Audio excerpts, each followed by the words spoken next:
স্বামীকে ডিভোর্স দেওয়ার পর বুঝতে পারলাম বাবার বাড়িটা কত বড় জাহান্নাম। ডিভোর্সের পর বাবা মা পর হয়ে যায়, একদম আমি হাড়ে হাড়ে টের পেয়েছি।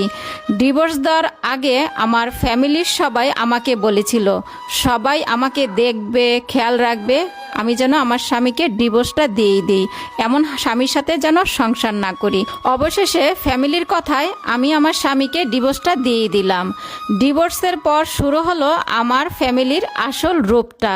তখন যেন সবার চক্ষুস্বর হয়ে গেলাম আমি। আমাকে কেউ সহ্য করতে পারছে না। আমার স্বামীর কিন্তু তেমন দোষ ছিল না, এখন হাড়ে হাড়ে টের পাচ্ছি সমস্ত দোষ ছিল আমার। সব থেকে বেশি দোষ হলো আমার ফ্যামিলির মানুষ। তারা আমাকে শাসন না করে তারা আমাকে আরও লাই দিয়েছে, যে কারণে আমি বেশি দোষটা করতে পেরেছি।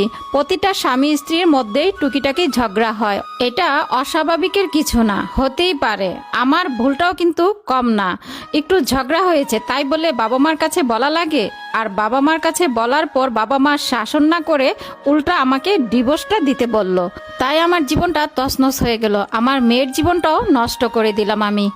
আমার ফ্যামিলির সবার একটা জেদ ছিল, কারণ আমি আমার স্বামীর সাথে প্রেম করে বিয়ে করেছিলাম। তারা কখনোই